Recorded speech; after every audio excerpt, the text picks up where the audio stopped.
Howdy, folks. Welcome back or welcome aboard. You are listening to the Doc Owen Comedy Show. We are glad to have you. I am joined in the Hilltop Studios by... Amateur Fire. And... Uncle Bocce. Barely on the Uncle Bocce. He was telling me I better hurry, and he didn't have his headset on, so he wouldn't be able to know what was going on around him. All right, here we go. We got a whiz-bang show for you tonight. There are no interviews, so it will be conversations between the three of us. And this is a night that we kind of change gears. We are coming up. I know that that young fella I keep trying to help out, and apparently it's working because he's been in the business 29 years now and just started his 30th year as a broadcaster. I never can remember his name. Yeah, I know exactly who you mean. What starts with an R? Yeah. Rush, I think. Yeah, Rush, and it's some kind of sausage is his last name. Limbaugh? Okay. Anyway, congratulations. Yes. Dittos. Good work. Double dittos, Rush. Good job. We are finishing up our 4th year in trying to deliver truth to youth, and it has seen a lot of changes. And one of those is forgetting to turn our cell phones off, which you just heard in the background. That's my brother. Sorry, Charlie, get on the radio. So one of the things that we've done over the course of what's it been, Bocce? 18 months, 50. How long have we been traipsing around the country before it became the United States? I think it's been a full 2 years. Has it been a full 2? Too. Mm-hmm. Yeah. Holy Yeah. guacamole. 2 years. We learned a lot It seems on like that only journey, yesterday. though. We have learned a lot. And there's still so much to learn. That's true. If you go back and you listen to the podcast, you can pick up on all of that journey 8 to 10 minutes at a time. Each podcast has about 8 to 10 minutes of Uncle Bocce's brief, which was our traipse around the country and figuring out who was on what base. And it was about the build up to the signing of the Constitution, the Declaration of Independence, and becoming the United States of America. We have decided, as we announced last week, we have decided to kind of work around the Constitution and the Declaration of Independence because there's not a lot left to uncover in those arenas. And we would be stepping on some people that do a very, very good job of offering multiple courses on those topics. And absolutely, if you're not familiar, intimately familiar, if you don't have a copy that you keep at hand somewhere close, then please do that. Go out to the Heritage Foundation. They'll send you a free copy of both of those. There are lots of other places you can get free copies. You really need to know it. But we just didn't feel like that was good use of our time nor good use of our listeners' time when it's available in so many different places. I think AMAC offers that too. They do offer it. Which is, AMAC is the Patriots version of ARP. Okay, it is what it's in. I've forgotten exactly what the acronym stands for. American Mature Adult AMAC, yeah. Yeah. Okay. Association of Matured American Adults. Club Citizens. That's it. Group. Yeah. Okay. Anyway. Organization. Yeah. But it's the same thing as ARP, which is way over on the left-hand side and spent a lot of money bringing you Obamacare. So AMAC is a good alternative. Not that our audience is anywhere near that, but just you need to know. That's true. That's so true. their parents their parents. That's right. There are and grandparents. There are alternatives to everything out there. You just need to do a little bit of looking around. So anyway, we're going to go around the Constitution and around the Declaration of Independence and dive immediately into what we're going to call the presidential series. We're going to examine each and every presidential race and the tenure of the president that followed. The objective of that is to compare what's gone on in history to what we know today. Exactly. And see if there is any comparison. Should we be alarmed? Is this something new? Is this not something new? Whatever.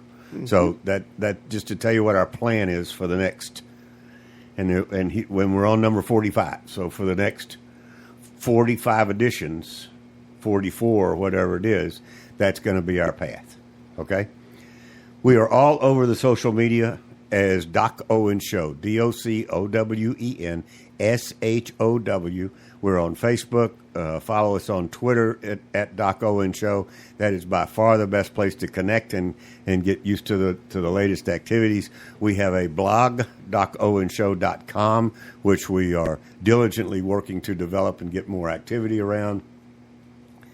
And lo and behold, we've got 2 free apps, one for the Apple and one for the Android platform. Both Doc Owen Show. Look them up in your respective stores. It's a free download, and you get every show. You get access to our entire collection. You can go back. You can pick topics. You can find out things you want to find out, and simply download them. It's free, and we push our show out there for free. So, we want to get the word out. We always start after we've done that little part in the show in a very traditional manner. And we're going to tweak that just a little bit tonight because according to Uncle Bocce, on August the 3rd in history, everybody was asleep. Mm-hmm. There must have been it wasn't the Super Bowl, but there must have been something that occupied the entire United States every August the 3rd, year after year after year. And actually after today, I can understand. This day in history will go down as nothing significant happened. Except for our show. I like it. Good comeback. Well done, lad. Mm-hmm. Okay, so Ms. Surefire will give us a moment of inspiration. I'll follow it up with a leadership thought or quote, and then we'll dive into the show. So Ms. Surefire, take it away. And tonight's quote comes from a place at assemblyquote.com. And tonight's quote comes from a gentleman by the name of Sean Acor. Sean Acor. Yeah, actually he's from Waco, Texas. Really? And he's known for positive psychology. He's a researcher, author, and corporate speaker. Interesting. Okay. Yeah, pretty interesting. Local boy. And his quote is, "Our daily decisions and habits have a huge impact upon both our levels of happiness and success." Sean, are very correct. True. Our daily decisions have a huge impact. And habits. Our daily decisions and habits. Key phrase. Gotcha. Okay. Have a huge impact on our success. Gotcha. The leadership, we're skipping over Uncle Bocce. We said we were. If you're an Uncle Bocce fan, you tuned in for his part, we can give you like 30 seconds of dead air time. No, that's okay. Okay. So light a candle or something. Yeah, I like it. Okay. Tonight's leadership quote comes from a leader by the name of Mr. Benjamin Franklin. Mm-hmm. Okay, we all know him well. He's on the $100 bill. Is that right? Mm-hmm. We must indeed all hang together, or most assuredly, we shall all hang separately. That's true. That phrase came up during the time that Uncle Bocce just walked us through, leading up to the Declaration of Independence, etc., when they were trying to pull the country together. So I've already described a little bit about the new direction of tonight's show. We're going to be talking about some fairly kind of what folks refer to as squishy stuff. In other words, not real hard news tonight, but concepts and ideologies and perceptions that I think it's important that we understand. The title of tonight's show is Repeat After Me. And we may say that phrase from time to time, and mostly it's going to refer to Donald J. Trump President of the United States of America.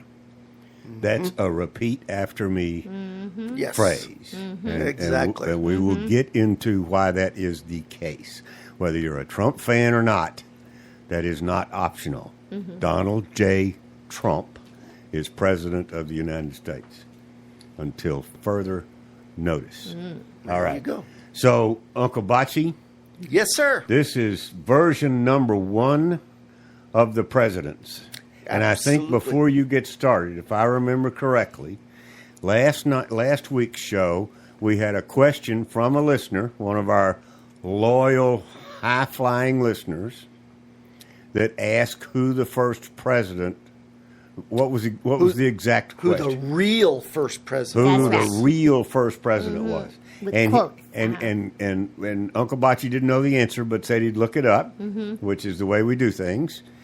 And he looked it up and did a significant amount of research, and his answer actually varies from what the listener thinks it is. Right? Yes. Okay, It so does. so we're going to have a rebuttal going on, and I'm not sure that Ed's on the. He was in the air, so I don't know whether he's been able to catch us or will be able to correspond with us. Or He hasn't. He hadn't logged in yet? chatted yet. Okay, Well, we'll tell him later. okay, Yes, just for a couple of seconds here or minutes. The general Ed did ask about that. Who was the real first president? Okay, and that really took me aback. But the truth is that prior to George Washington being the first president of the United States of America under the Constitution, Right. there were actually 14 other gentlemen who had the title of president. Okay?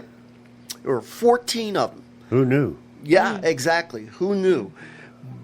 The 8th person who became the president was the real first president, and I'll explain why. His name was John Hanson, and I mean, it's a name that you don't come up with every day. No. Nobody knew too much about him. He only served a year term, as all 14 of them did. The significant difference is, even though it was kind of like a ceremonial position, Okay, until we had the Articles of Confederation, right. they're the guys who led all of the Congresses as they went along. Okay, they were not really officially a president, but under the Articles of Confederation, there was an office named president. Okay. So John Hanson happened to be the very first person who was selected to be president under the Articles of Confederation. But was he selected by the people, or was he selected by the people's representatives? Right, the people's representatives. Okay. Okay? Okay. So technically, you can call him the first president. But yet, there were 6 more after him. So if you're playing this as a drinking game, you you have to be very careful how you ask the question. Yes, exactly. Right? Okay. Exactly. So, yeah, his name was Which John is Hanson. the case in a lot of places. anyway. Yes, you. Okay, and then the So guys John after him. Hanson Right. was the first. What? Real president, so to speak. Okay. It wasn't anything like the presidency under the Constitution. Right. But all right. still, So who was the first president of the United States after the Constitution was signed, sealed, and delivered? it was the great one, Really? George Washington. Oh, okay. Incredible. I am enjoying doing all this. Excuse me a minute. All this research. I dropped something. That's bad. Anyway, so yeah, George Washington, and I'm finding some amazing things about this man. Well, that's This- why we're doing this. I honestly don't think that people understand what a great man this guy was. He was a pretty solid citizen. To start off, yeah. He was He amazing. was. He was Huh? very. He was Oh amazing. gosh, yes. He was a incredible. Mason. Okay. Yeah, and we're going to talk about that to see exactly to what extent he was a Mason, but I'm glad you brought that and up. what impact it had. Yes. Okay. Now, the first thing I want to, do you have any idea the IQ of a man who never went to college, who never had a real formal education? Oh, trust me, those of us today could not get out of grade school compared to what his generation had to know. That's Sure. true. It's That's true. It is. It's absolutely true. Scary. They learned from reading books. But this man had an IQ of 132.5, Wow. which is pretty high. So Okay, let me. That's pretty good. That'll take us down a different road, but I mean, it was George Washington. yeah, Well, he didn't log onto the net and take that IQ test Nope. that you and I have taken. Nope. How do they know it was 132.5? it's just people researching his writing and all of this. Oh, okay. You know, and his life. Yeah. Okay, so so they estimated it. So that's Yeah, the word it's- I was it's- looking for. it's so actually we an might have estimated, yes. estimated. Okay. Yeah. So Relative to today. yeah. But well, he's a smart guy. Yeah, Okay. he was.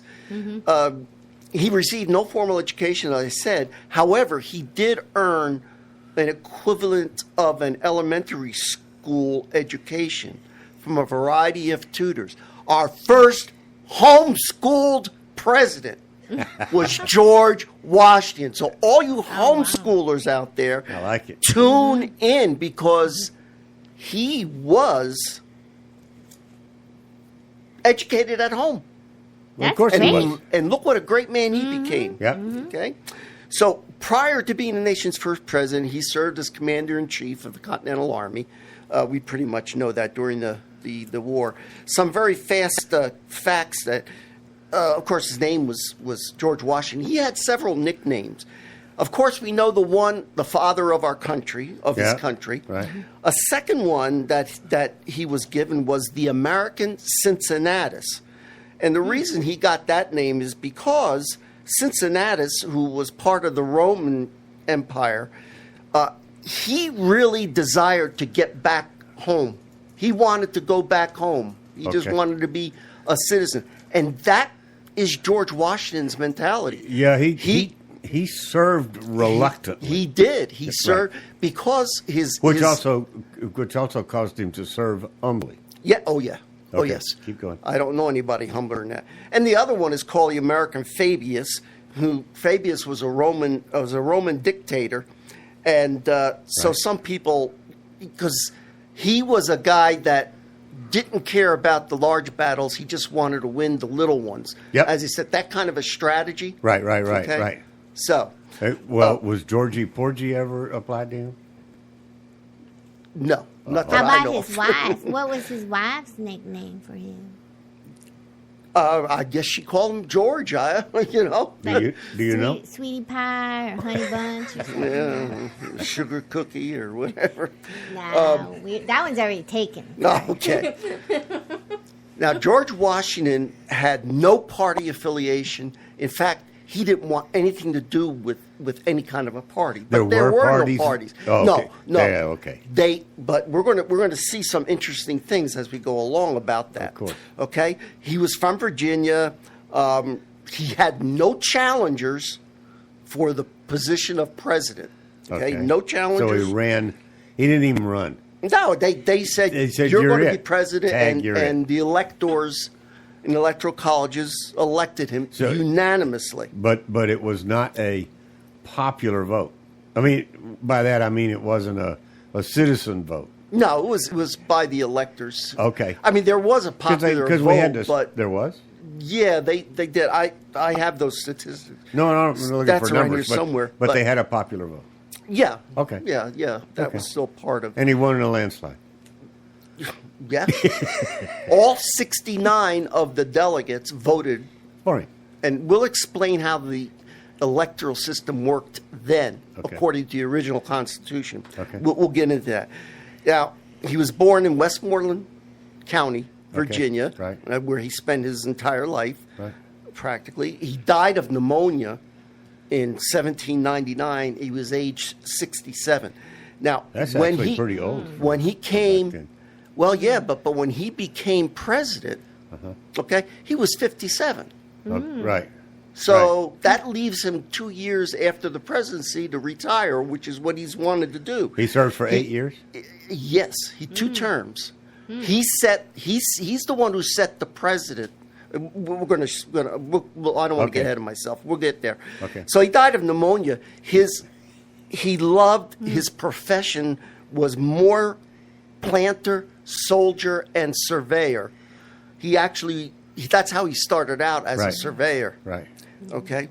And prior to the positions in government, he was a member of the Virginia House of Burgesses. Okay. He was a member of the Continental Congress.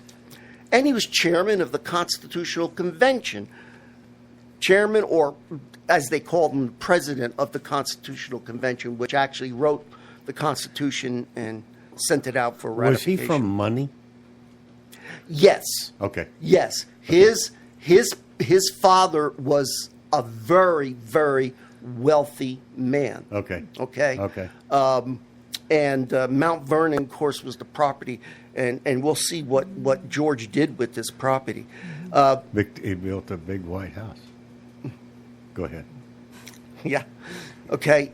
He was a member of the Church of England. Okay, and the man was 6'2". Whoa. 6 feet 2 inches tall, which back then that was a tall man. He could have played on the Boston Celtics with that kind of back then. As a guard. Yeah, or the Philadelphia 76ers. His vice president was John Adams. He was from Massachusetts, and he had a Harvard education. John Adams did. Right. Okay, so he was a little more educated, and some interesting stories about that as we move along. Okay. His first lady, her name was Martha Curtis Washington. Yeah. And she was born in Virginia as well. And in May of 1775, they appointed. Oh, I'm sorry. Wait a minute here. Okay, what George Washington is mostly known for, he was one of the most popular presidents of the United States. He is also known for leading the Continental Army in victory over the British in the American Revolution. And we'll talk a little bit more about that, because the key word there is leading the Continental Army. Right. Okay? He was the first president, and he knew, he carried the heavy burden of knowing that he had to set the precedent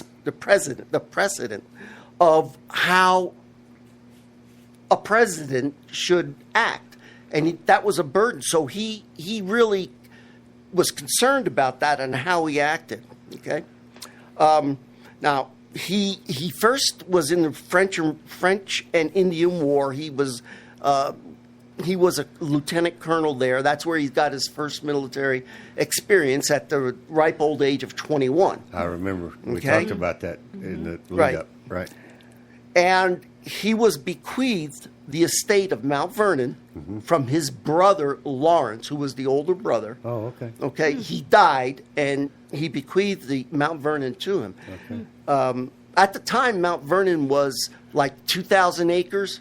Whoa. Yeah. But George Washington built that up to over 8,000 acres. Wow. With 5 separate farms. Wow. Okay, George and Martha, they never had their own kids, but he was an excellent stepfather to her 2 children. She came into the marriage with 2 children. Good for George. Okay, Yeah. and he just, and that touches my heart because I've got the same situation, Right. and you know how much I was dedicated to my children. So you're going to run for president? No, I am not. Okay. Martha actually came from wealth as well.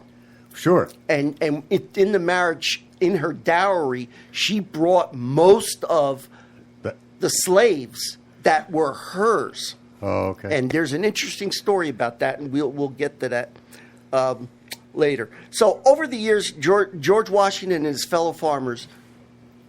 Are we okay on time? Yeah. Okay. They just like everybody else, they became upset over the way the British were treating them and being landowners and the taxes and all that. So they were ready. They were ready for war. In May of 1775, he was appointed general of the Continental Army. Okay. Okay? Yep.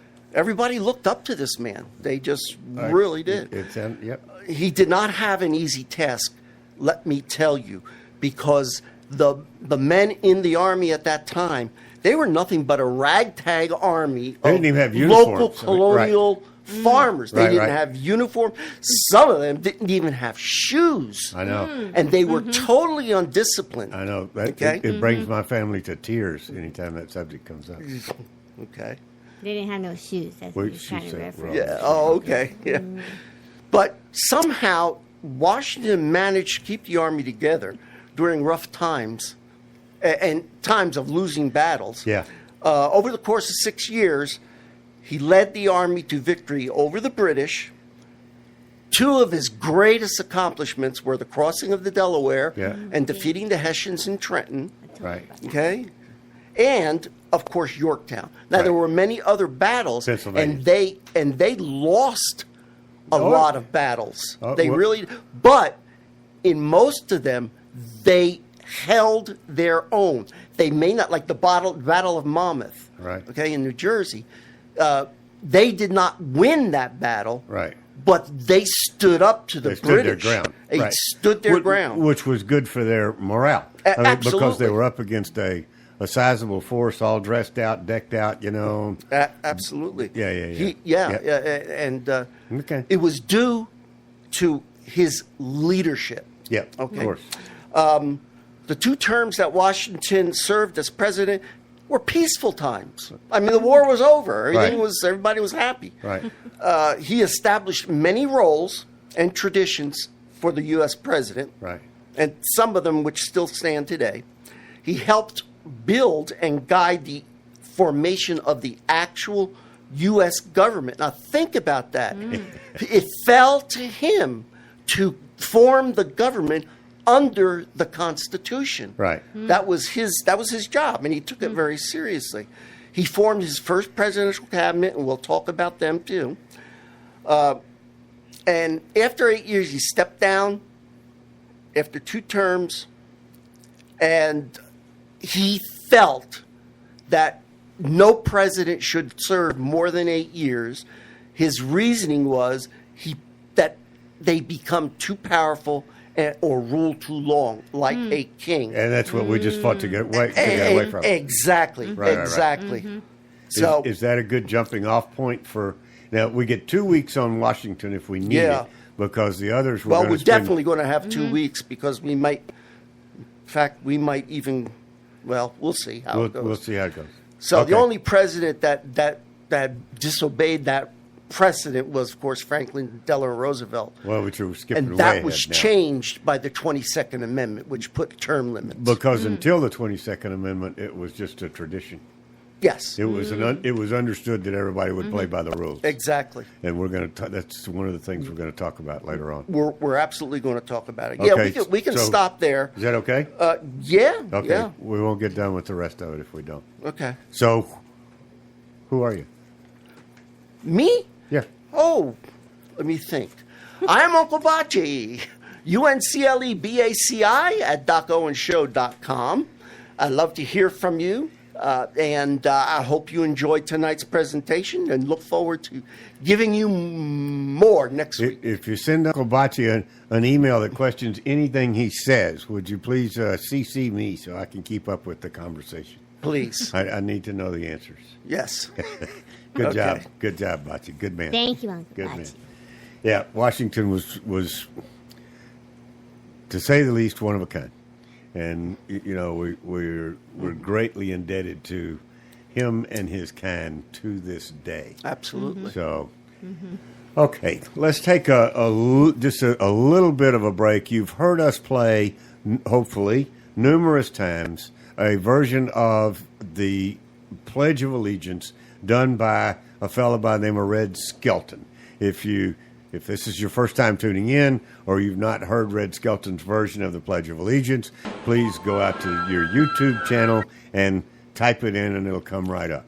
One of the things and I did a show one time on Red Skelton. It was like his birthday. So, and in doing the research, I found out that he wrote a really cool song, like a marching song.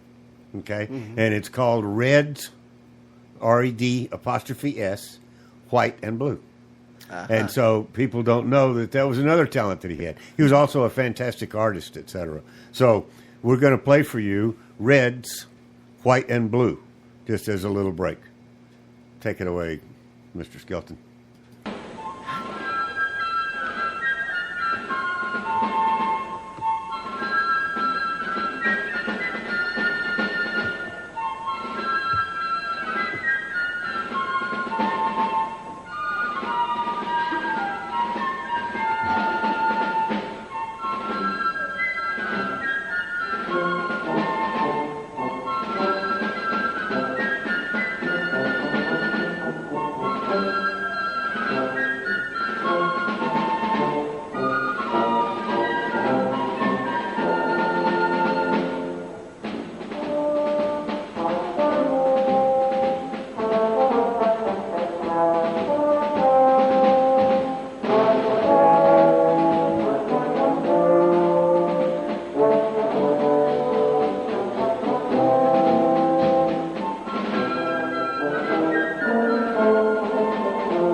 I am absolutely positive that there's a large segment of our audience that might have covered their ears during the first portion of that or whatever, because it's such a foreign type song to you.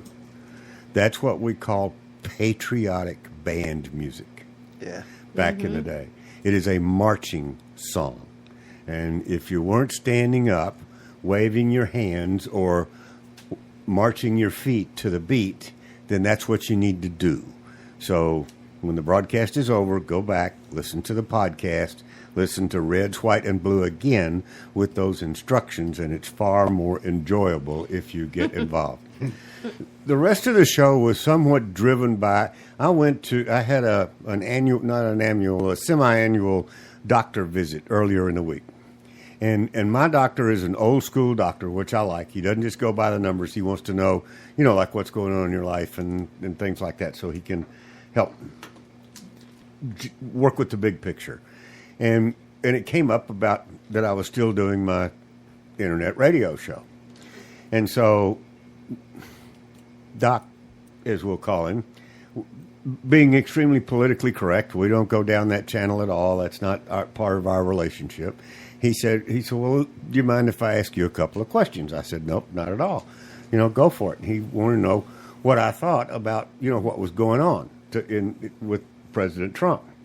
And my first reaction was, to be quite honest with the audience, I said, actually, I somewhat feel sorry for the guy, but not really, because he asked for the job.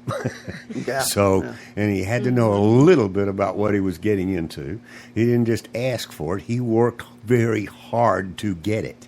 So it's very difficult when you work that hard to win a position, to turn around and go, oh, well, this ain't what I thought it was. I quit. Yeah. And that's not the way it's made up anyway. But, think about that. So, but he had two specific questions after that. And I'm going to put them in their reverse order for a very particular reason.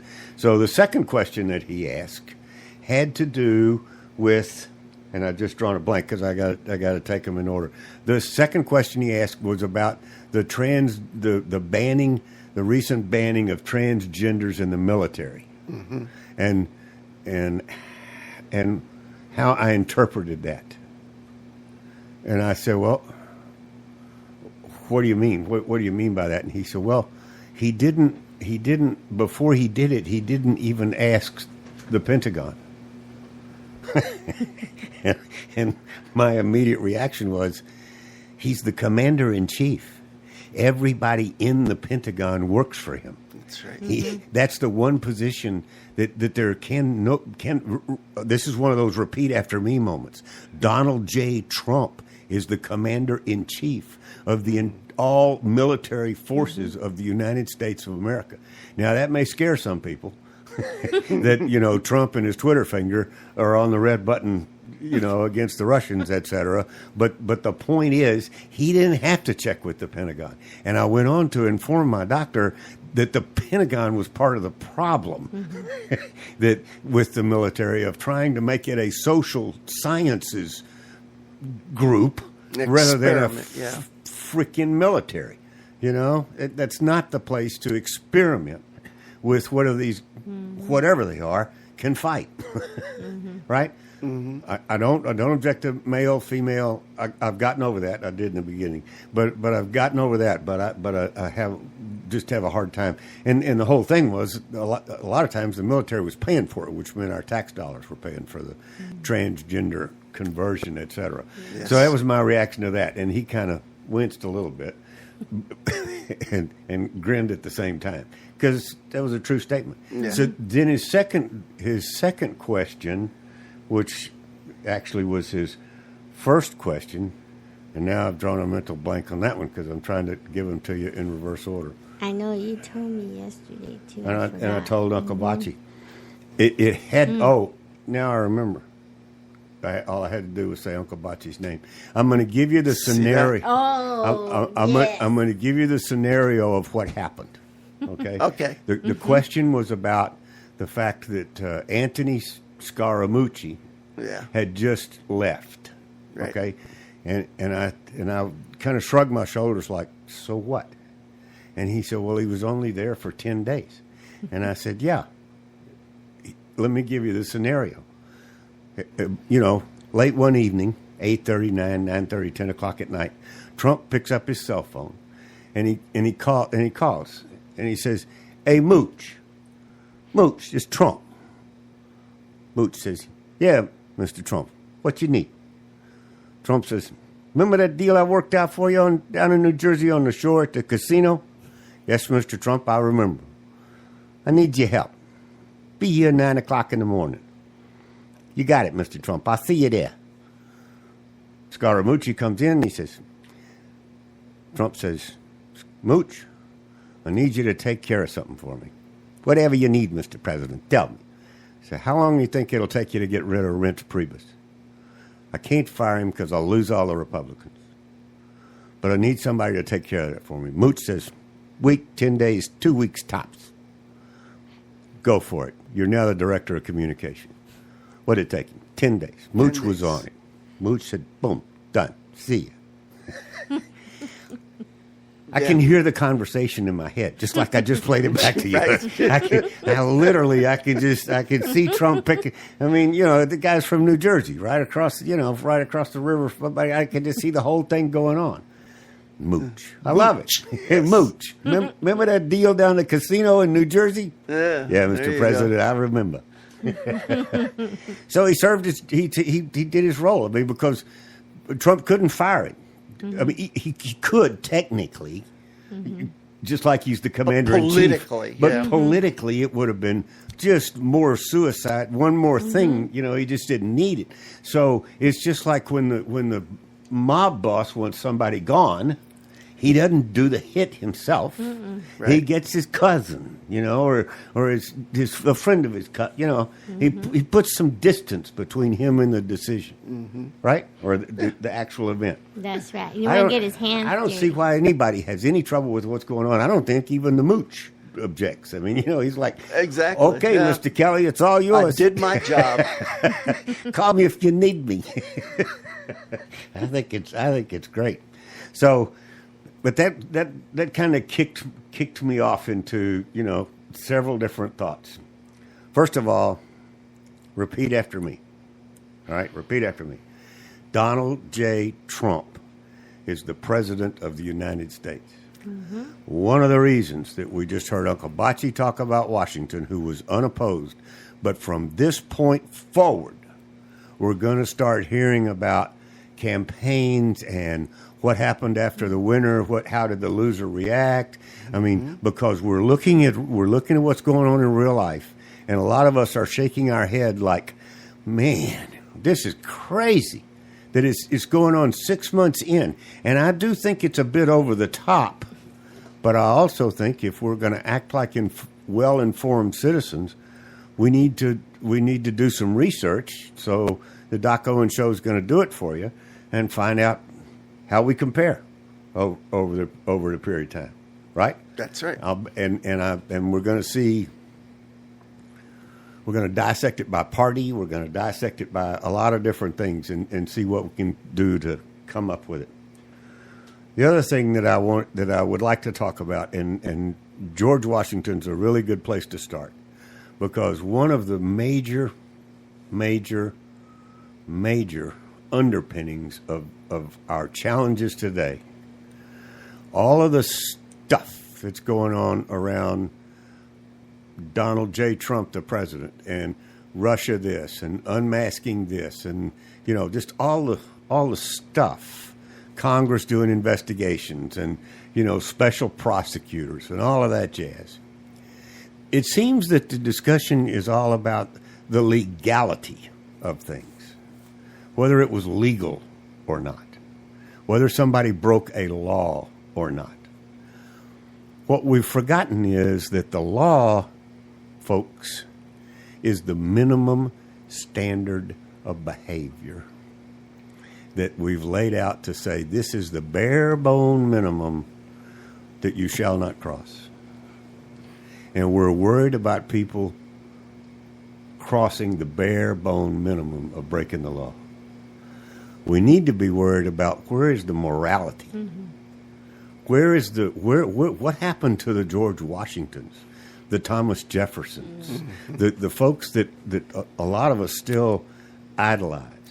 Where have we? I mean, we've gone so far, and that's what kills me about today's conversation.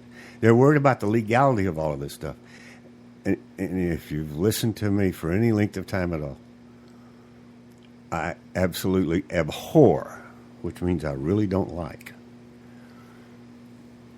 people that, when they're running for office, say they're going to go to Austin, or they're going to go to city council, or they're going to go to Washington, or whatever they're running for, and they're going to make law. Dad, burn it. We got more.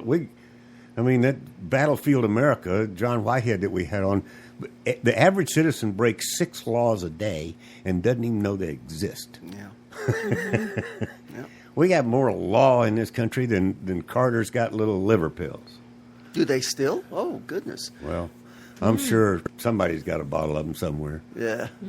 I probably do, except, anyway, different story. The point I'm trying to make is, it's not about,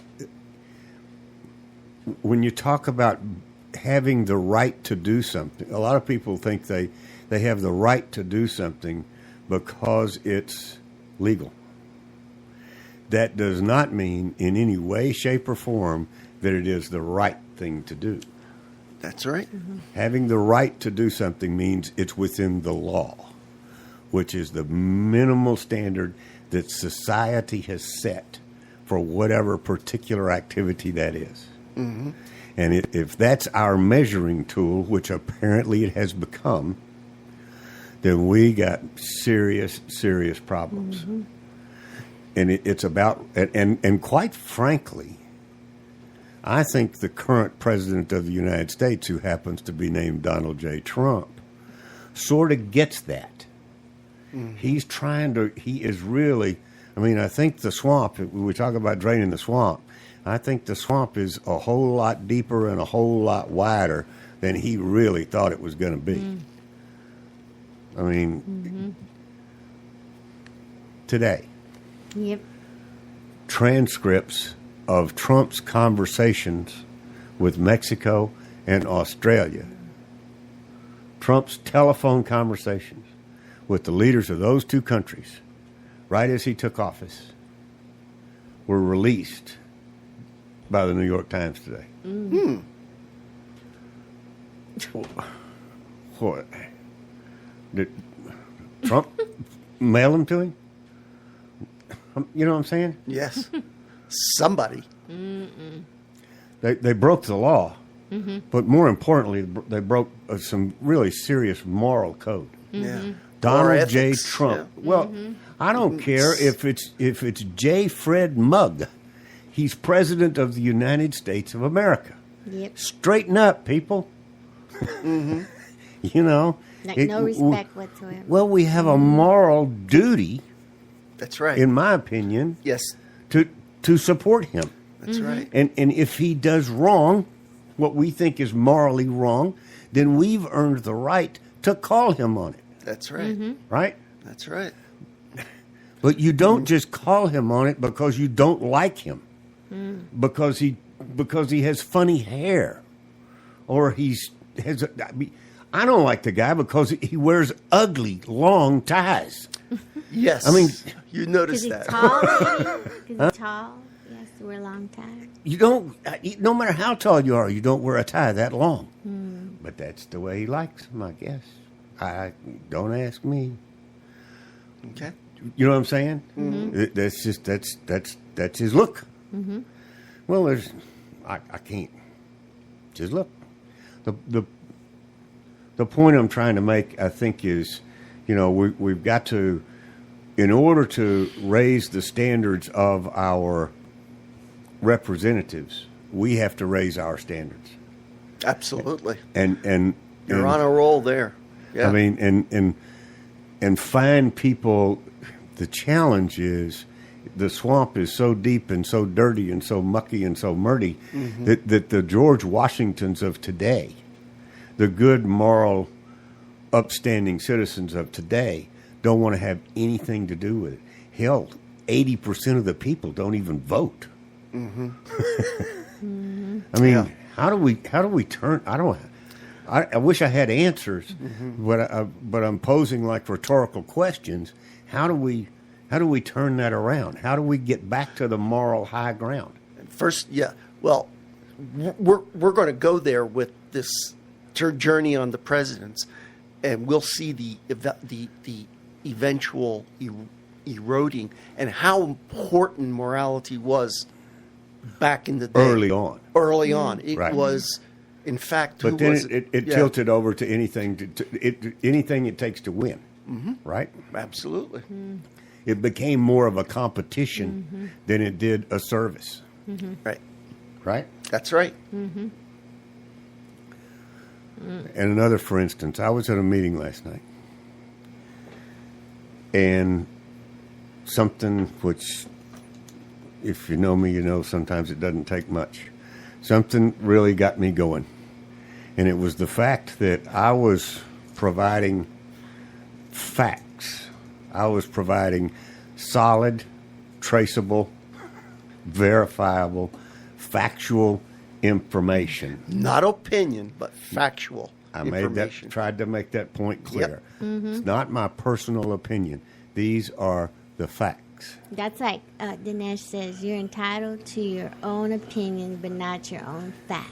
Dad, I wished I'd have remembered that. Did you remember that last night? No. No. She remembered it tonight. That's perfect.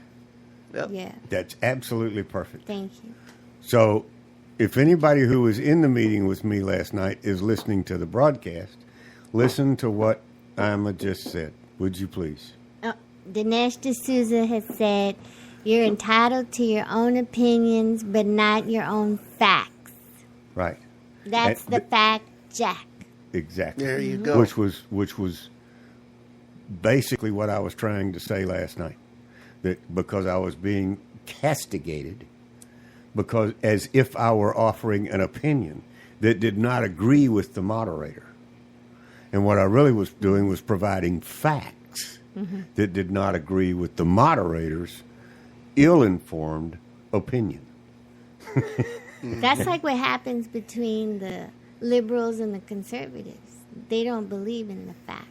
They just make up stuff. They don't want to hear the facts because it's contrary to what what they need to believe Good. to support their. I Absolutely. mean, they have to believe what they're told, or they can't go forward with what they want to accomplish. And those of us who stand in the way are label after label after racist, homophobe, Islamophobe, whatever it is. Yeah, all of those. Whatever it is. Islamophobia. I mean, we get them all. So on the grounds of, and that's, to me, that's the same argument as the law versus morality, opinion versus fact. Which one has the higher ground? Fact has the higher ground over an opinion, and morality has the higher ground over the law. You learn that too in post-secondary education, that opinions don't really count. It's the facts. Well, that's why you have to give references. That's You right. have to back it up, and we try to do when Uncle Bocce's offering what he's offering, the Bocce, brief. That's not just stuff he made up off the top of his head. He's done a lot of research, and we try real hard to do what is called peer-reviewed scholarly research. And just for your information, there are journals out there, or you don't just go read the New York Times and consider that fact. You don't go, you go. Don't ever do that. Well, but now we know that. But there's Yeah. a whole Yeah. generation, or maybe two, who consider it. If it's on TV, it's fact. Yeah. I grew up with that. I thought I knew better, and I was right. But so now the rest of the world is beginning to catch on to that. But the generation before that was, if it's in the newspaper, it's a fact. That's Right? Well, now we're beginning to understand that wasn't altogether true either. Journalism is biased. So a peer-reviewed journal means it's generally written by a PhD, and a bunch of other PhD have checked his references and his facts to make sure that they are real, and that means it's peer-reviewed and is available to be published in a journal. And journals are rated, some higher than others, right? So we do our best to bring you solid facts that we've pre-fact checked in today's lingo. So repeat after me one more time. The President of the United States is Donald J. Trump. Yes. Yep. He is duly elected, and he deserves our support. That's right. Not going to like everything he does, not going to agree with it, but he deserves our support. And I would bring the mooch in to take out anybody in the administration that doesn't support Mr. Trump. Period. I don't care who. Front row. Time to go. You have been listening to the Doc Owen Show. Thank you so much for having us. We really appreciate it. Now go out there this week and take care, pay attention, and God bless. Bye-bye, folks. God bless.